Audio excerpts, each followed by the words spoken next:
मेहनत नहीं, लगी? हमने काफ़ी ऐसा ज़रूरी नहीं है कि हर बार केमिस्ट्री के लिए मेहनत लगे। कभी कभी आप बहुत अच्छी दोस्ती क्रैक कर लेते हो अपने को एक्टर्स के साथ, and I think that's what happened in our case.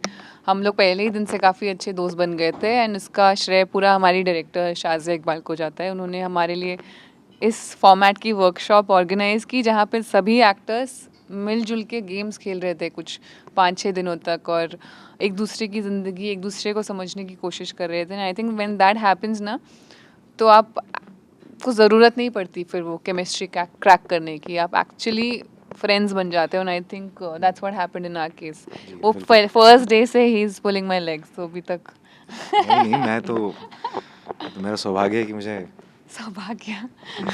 नहीं, हमारी दोस्ती पहले आई थिंक पहले ही 1 हफ्ते में हो गई थी, और हमारी मस्तियाँ, और जैसे हम शूट कर रहे थे भोपाल में, तो क्लासरूम में हमें रोकना पड़ता था सबको कि अरे अभी चलो शूट करना है। हम बहुत मस्ती करते थे, बहुत प्रैंक्स कर रहे हैं, बहुत मस्तियाँ कर रहे हैं।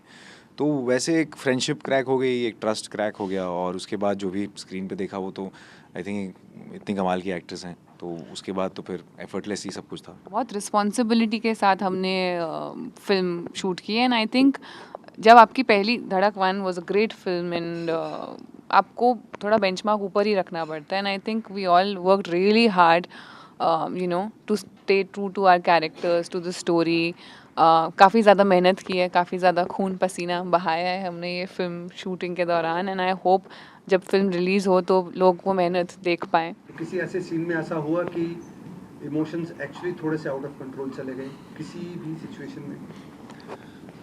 हाँ, एक सीन है, अब सीन बता दूंगा तो फिर पिक्चर का ये एक होगा। सीन है जो करते करते बाहर गया, फिर अंदर ही नहीं आया बहुत देर तक। हाँ, बहुत ज़्यादा एक सीन था, मेरे पिता के साथ उसमें एक सीन है। तो वो करते समय कुछ ऐसा हुआ कि हम दोनों आधे घंटे तक बाहर कट होने के बाद फूट फूट के रो रहे थे, किसी वजह से। तो वो अब जब देखेंगे तो आपको शायद समझ आएगा। तो वो हुआ है, एक आध दो बार हुआ है। यही है, लड़ने और मरने के बीच में एक को चुनना हो तो लड़ना, तो वो वही ट्रिगर पॉइंट है वहाँ पे।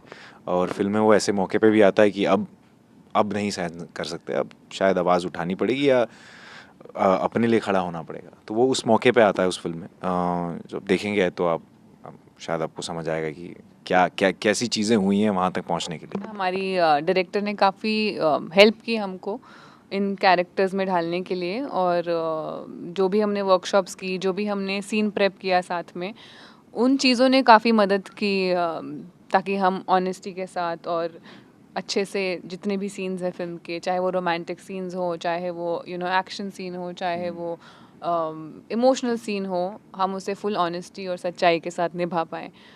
तो I think that is what worked. कोशिश पूरी यही होती है कि हर एक किरदार, हर एक दुनिया अलग हो।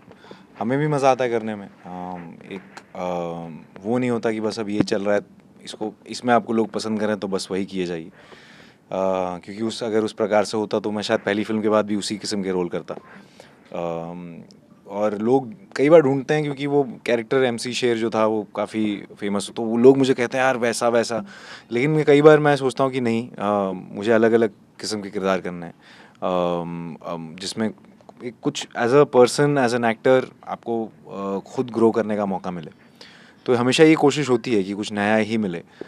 जो किया हुआ है वो फिर से करने में मज़ा नहीं आता, तो मुझे तो पर्सनली नहीं आता। एंड आई थिंक इनका हाँ, भी। Same for me. I think actor की ग्रोथ ही तभी होती है जब आप अलग अलग तरीके के किरदार निभाएं। अगर आप सेम ही चीज़ बार बार करेंगे, I feel then you will go in a comfort zone, and मज़ा बहुत आता है कंफर्ट जोन में, आई वोंट लाई, बट आपकी ग्रोथ एक तरीके से रुक जाती है। आपको खुद ही पता नहीं चलता कि क्या चीज़ें हैं जो आपको सीखनी है एज एन एक्टर, क्या चीज़ें हैं जो आपके लिए वर्क करती हैं, क्या चीज़ें जो नहीं वर्क करती हैं, क्या नहीं वर्क करता, वो सीखने के लिए भी आपको एक्सपेरिमेंट्स करने पड़ते हैं। And I think it's very very important for an actor to choose different roles just to see what works, where you lack, क्या आपको सीखने की ज़रूरत है आगे। तो हाँ, मुझे भी ऐसा लगता है कि अगर आप एक किस्म की किरदार कर रहे हैं, जिस चीज़ के लिए आप जाना जाते हैं, तो आपका एक मार्केट बन जाता है।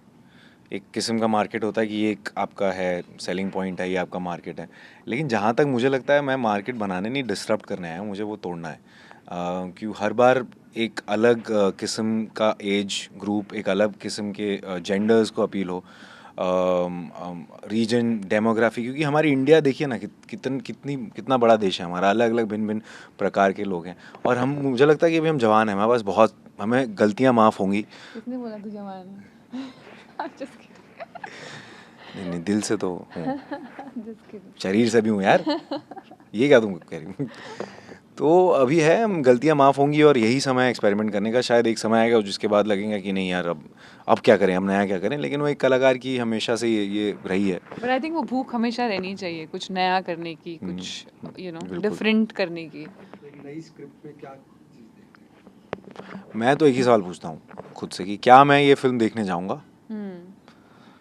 और कई बार होता है कि शायद स्क्रिप्ट कमाल की हो, लेकिन शायद वो मेरे मतलब मेरे टेस्ट की ना हो, कई बार ऐसा भी होता है। तो मैं शायद फिर अपने दोस्तों से, मम्मी पापा से सलाह लेता हूँ कि क्या मैं सही सोच रहा हूँ।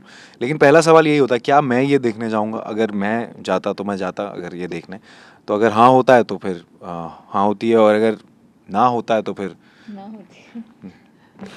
वाह, क्या बात है। I think for me, if I can connect to the character, मुझे उनकी ज़िंदगी थोड़ी बहुत कुछ इंस्पायर करे, और थोड़ा चैलेंजिंग लगे कि as an actor this it will be interesting to play this, और मुझे लगे कि यार डर लगे स्पेशली कि ये कैसे होगा, आई थिंक दैट्स व्हेन आई से यस, क्योंकि वो डर रहना आई थिंक बहुत ज़रूरी है for any actor, for me specially, क्योंकि जब तक वो नर्वसनेस नहीं रहती ना, तब तक मज़ा नहीं आता। तो बलिया से आया एक लड़का, इतना बढ़िया काम कर रहा है इंडस्ट्री में, अच्छा नाम कमाया है, कैसा फील होता है? मुझसे ज़्यादा तो मुझे लगता है कि जो मेरे माता पिता हैं उनको ज़्यादा गर्व महसूस होता है इस चीज़ का। मेरे लिए तो मैं अभी भी, मेरी ज़िंदगी वही है, मतलब मैं कोशिश करता हूँ कि जितनी रह पाए वैसी, काम मिलता रहे काम करता रहूँ, लेकिन जहाँ से मुझसे ज़्यादा संघर्ष मुझे लगता है मेरे माँ बाप ने देखा है मुझे पाल पोस के बड़ा करने में, तो ये उनके लिए है। तो ये उनके लिए है कि एक होता है ना कि इतने मेहनत से इतनी सारी चीज़ें करके आपको पाल पोस के बड़ा किया, तो वो मेरे लिए ज़्यादा महत्वपूर्ण है। मेरे लिए नहीं है ये, मुझे लगता है मेरे माँ बाप के लिए है, मेरे दोस्तों के लिए है, जो हमेशा से साथ रहे हैं, बचपन से, स्कूल से, सीए डेज़, जब काम नहीं था तब भी साथ रहे हैं। तो उनको, उनके लिए मुझे लगता है ये ज़्यादा इम्पोर्टेंट है। और कई लड़के हैं जो मेरे गाँव में जिनके सपने बड़े बड़े हैं, क्योंकि छोटे शहरों में कहते हैं कि सपने बड़े देखे जाते हैं। और मैंने इसी पे कुछ लिखा हुआ था कभी, जब मैं अपने पोइट्री पेज पे लिखता हूँ कि छोटे शहरों में जो आपने मोटरसाइकिल देखी होगी, उसमें ना वो रेयर व्यू मिरर निकाल देते हैं, देखा होगा, होते नहीं है, क्योंकि पीछे देखने की आदत नहीं है ना छोटे शहरों को, हमेशा आगे देखना है, बड़ा देखना है। तो मेरा हमेशा से वो विज़न रहा है कि छोटे शहर में जितने लोग और इंस्पायर हों, और इतनी सारी कहानियाँ हैं वहाँ, और ज़्यादा एक्सेस हो बॉलीवुड में उन चीज़ों का, जिस तरह से साउथ मैं कह सकता हूँ मलयालम सिनेमा हो, चाहे तमिल हो, जिस तरह से वो लोग वो भावनाएं पकड़ते हैं, क्योंकि इतना रूटेड कहानियाँ आती हैं, कहाँ से आती हैं। मैं चाहता हूँ कि बॉलीवुड में भी वही सारी चीज़ें हों, वहाँ से लोग आएँ, राइटर्स आएँ, कलाकार आएँ, और आ रहे हैं। अभी बहुत अच्छा समय है जब ये शुरुआत हो गई है, और जब ये देखेंगे तो आपको ये समझ में आएगा कि ये प्योर ऑनेस्टी, पूरी दिल से ये फिल्म बनी है, और एक कुछ बात कहना चाहती है, और अगर आपको वो बात समझ आ जाए तो बहुत बढ़िया, नहीं तो इसके गाने तो बढ़िया हैं ही, और स्टार कास्ट खूबसूरत है ही और बाकी लव स्टोरी है ही, तो ओवरऑल इट्स एक हर चीज़ आपको ये मिल जाएगी। तो आई थिंक ये एक एक्सपीरियंस होगा थिएटर में देखना इसे। Thank you.